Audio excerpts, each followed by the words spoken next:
Olá pessoal, continuando a nossa última aula, eu vou explicar um pouco o contexto do programa gerado, tá? Aqui a gente está entrando já após ter a introdução de MDA, né, Arquitetura Orientada a Modelos. Eu estou entrando aqui já numa parte específica do JHipster e um pouco de arquitetura, que é a unidade 2. E aí é uma preparação para o que vai vir, né? Então, aqui é o exemplo que a gente fez nas aulas anteriores, né? Modelo de dados. E aqui, uma coisa importante para vocês entenderem um pouco de arquitetura de software. Então, a arquitetura de software é justamente a modelagem e a distribuição dos componentes de um sistema. E aí, obviamente, dentro de um sistema existem muito mais coisas além simplesmente do banco de dados. Existem as telas de cadastro, existem componentes feitos para facilitar esse processo de cadastro. Para quem acabou de ver a disciplina de banco de dados, viu que lá em banco de dados você escreve SQL, né?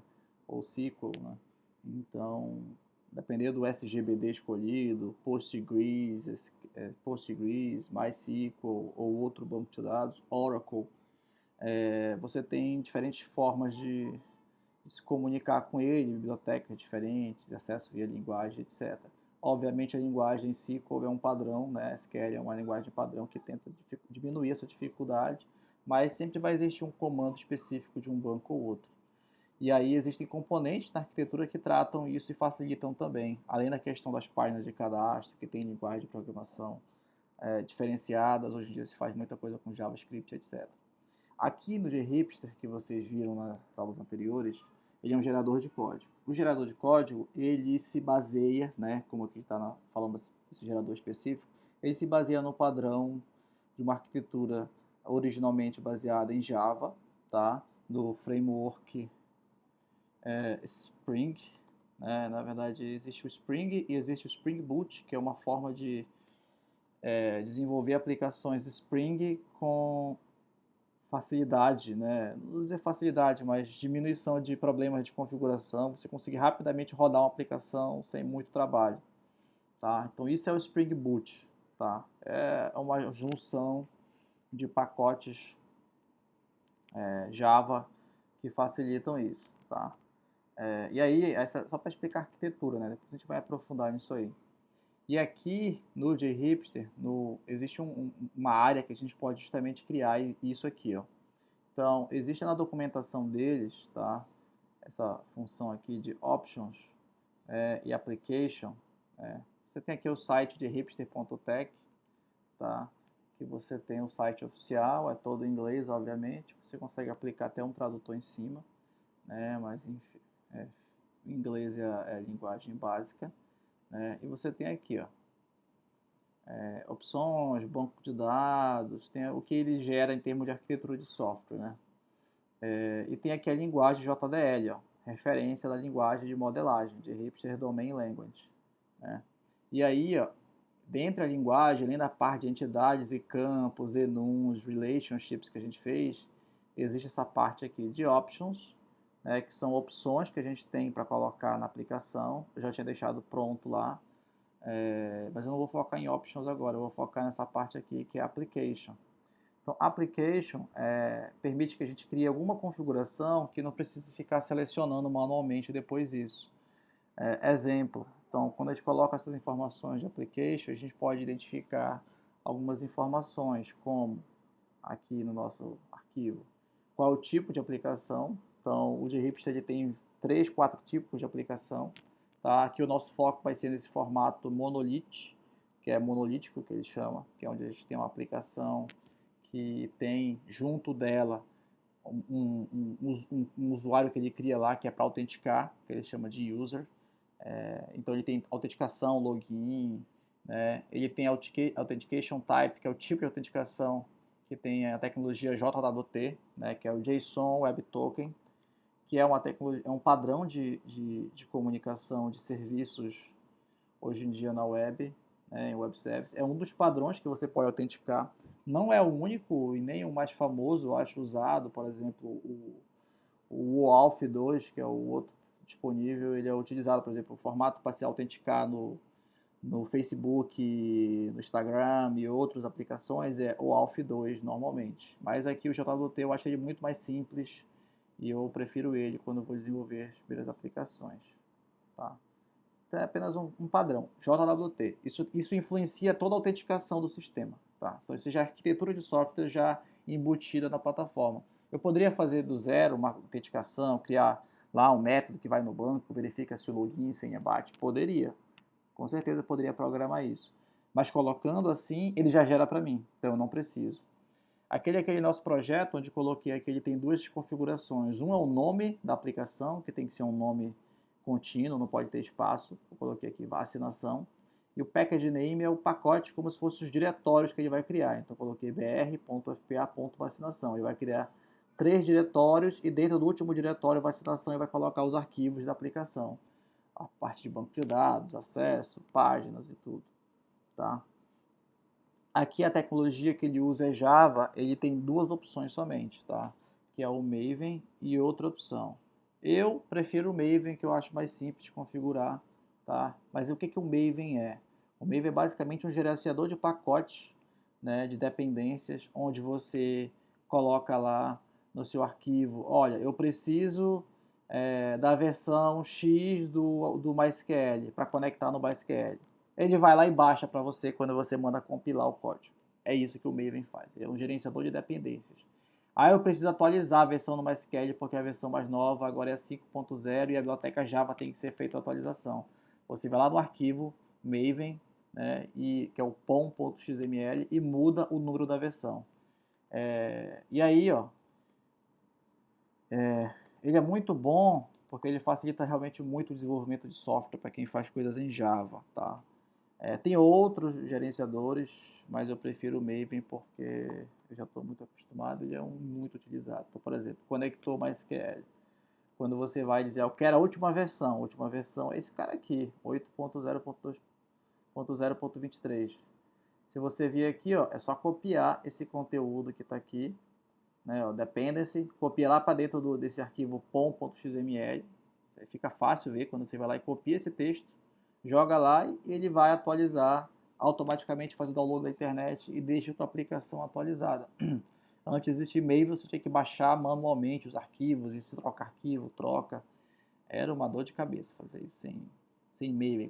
Continua sendo, né? Se você não usa Maven ou outro gerenciador de pacotes. Tá? Então essa é a parte aqui que eu escolhi, Build Tool Maven. Tá? Cache Provider é uma questão de arquitetura também, eu coloco o No aqui para simplificar a nossa vida, mas essencialmente o Cache Provider você escolhe opções, ele até te dá aqui opções, ó. Ele tem aqui na referência do documento Cache Provider e Cache, Resolcache ou outros aqui. Isso aqui são tecnologias que permitem, esse aqui é o mais famoso hoje em dia, Redis. Ele é muito usado, mas você tem que usar ele com muito cuidado, tá? Até pegar aqui, ó, o termo do Google Open Source aqui, ó. Redis é um armazenamento de estrutura de dados em memória, usado como um banco de dados em memória distribuído de chave e valor, cache e agente de mensagem, com durabilidade opcional. Então, o que é isso? Essencialmente, se você, por exemplo, tem uma aplicação tipo iFood que atende 1 milhão de transações por minuto ou por segundo, você quer que esteja o mais rápido possível o seu sistema. Então, se você depender de acesso sempre ao disco, se sempre é o banco de dados que vai ler as informações, mesmo informações que não são atualizadas com tanta frequência, por exemplo, cardápio da loja. A loja deve atualizar seu cardápio a cada, sei lá, a cada semana, quando atualizar muito, né? Só se for diariamente, ela vai atualizar, colocando, tirando o produto de disponibilidade. Mas não vai mudar o produto, fotos, essas coisas com tanta frequência. Então, o que o Redis faz? O Redis ele é um cache em memória, então posso criar lá um servidor de Redis, que o meu banco de dados ele vai disponibilizar, né, os objetos que são frequentemente acessados nesse banco. Então posso alugar lá, estou falando de iFood, né, pessoal? Então o iFood pode alugar uma máquina de 32 GB de RAM e em 32 GB de RAM colocar o cardápio dos mais acessados dos produtos do Brasil. E aí, nessa opção de caching de banco de dados, eles vão conseguir distribuir essas informações muito mais rápido, porque eu estou falando de 1 milhão de transações, pode ser por minuto ou por segundo até. Então ele vai ser muito mais rápido acessar memória do que acessar disco. Isso é princípio de computação, arquitetura de computadores. Então o Redis faz parte disso, isso está embutido, vamos dizer assim, na arquitetura de Hipster. Eu coloquei no para simplificar, tá? Tipo, ele não vai ter caching nessa aplicação gerada, porque se a gente coloca yes e coloca lá alguma opção das dadas por ele, a gente vai ter que configurar. Então se eu tenho Redis, Redis é um servidor externo que a gente tem que instalar, configurar e configurar certinho. E aí é mais um trabalho, eu estou simplificando aqui. Mas no mundo real, a aplicação que a gente gera com ele pode vir preparada para esse mundo de caching, né? Otimização ao extremo.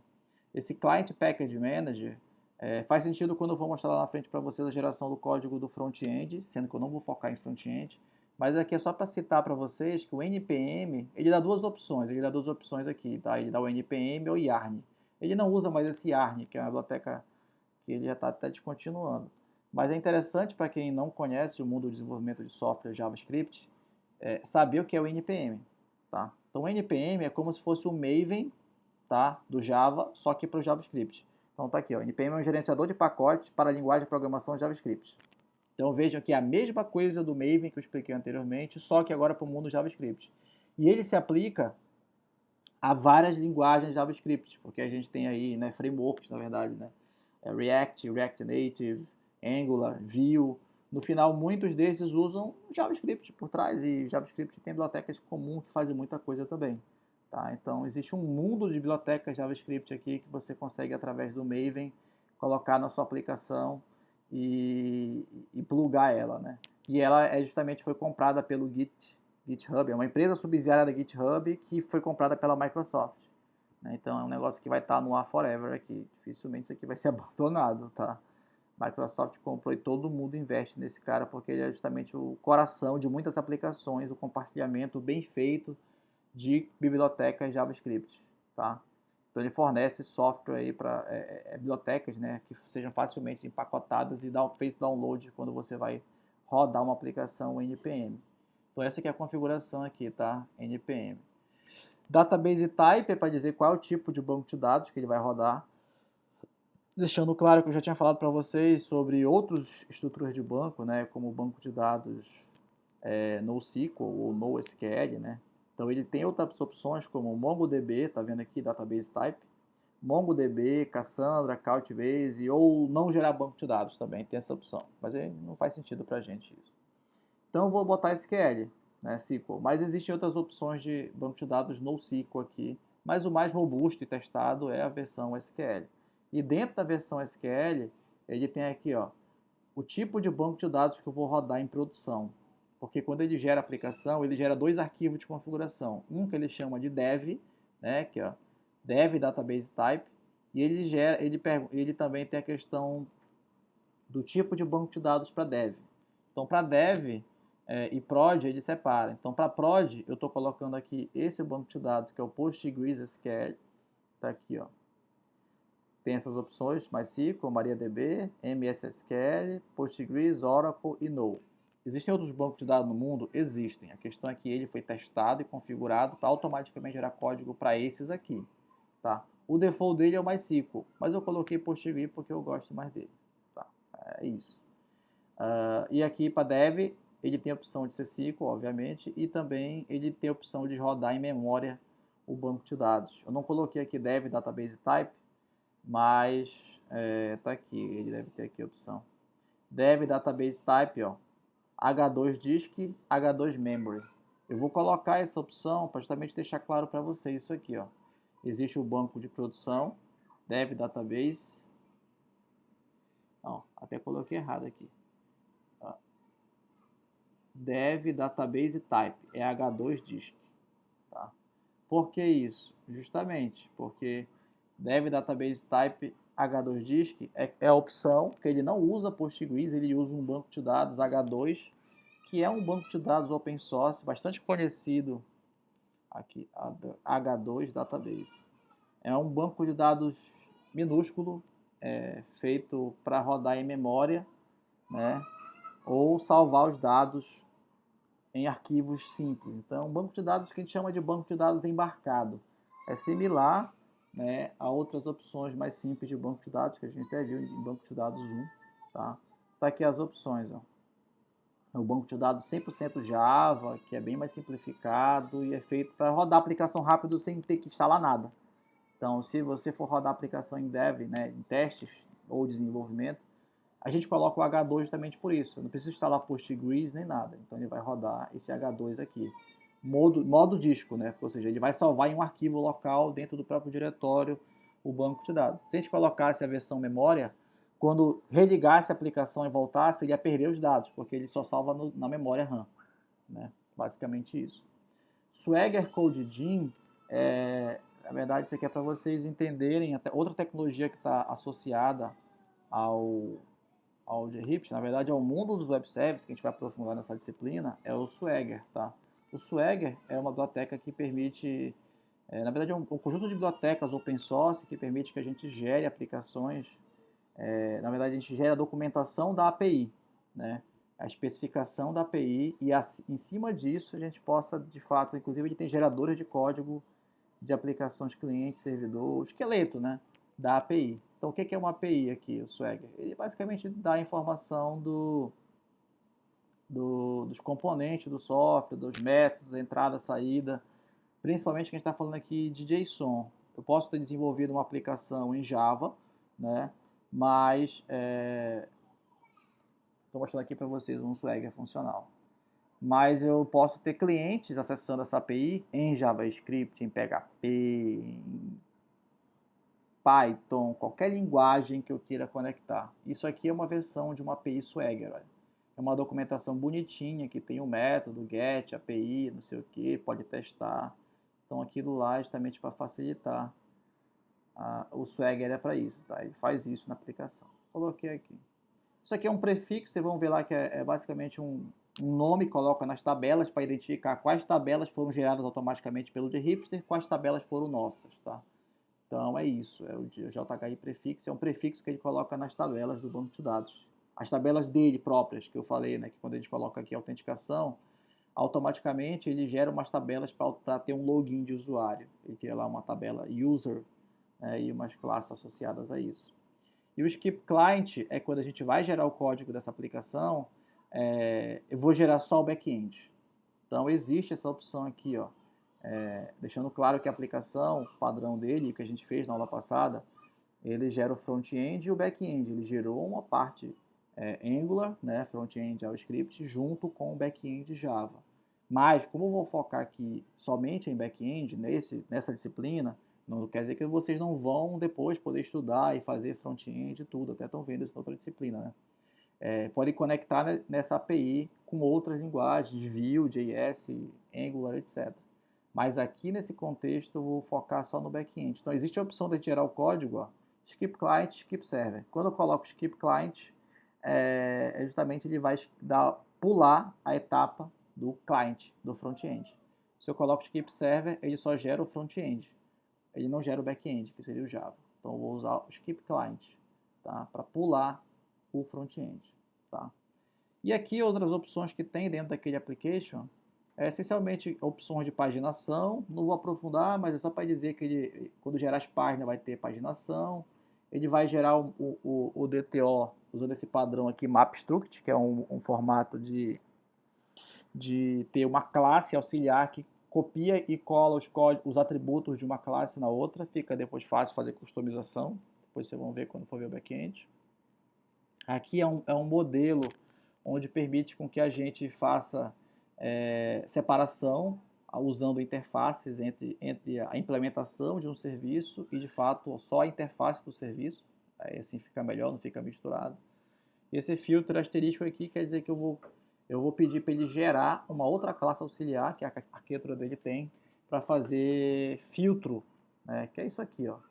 Então, por exemplo, se eu quero fazer um get de cirurgia, olha aqui essas opções que ele está me dando. Para cada atributo, ele me dá ó, criado.equals, criado maior que, criado, isso aqui criado é uma data. E aí eu posso usar esse aqui, ó, olha a quantidade de filtros que tem, ó. Quer dizer, ele me gera um serviço com muitas opções de filtro para que eu não tenha que basicamente escrever nenhum SQL se eu precisar, tá? Se eu não precisar, vai isso aqui mesmo, o padrão, que é esse filter, tá? Ele gera isso aqui para gente, sob demanda.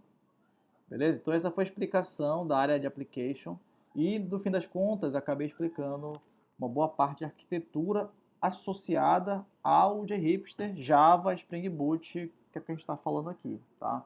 Se você for desenvolver com outra linguagem ou outro gerador de código, ele vai ter outras tecnologias envolvidas, outras coisas, banco de dados, etc.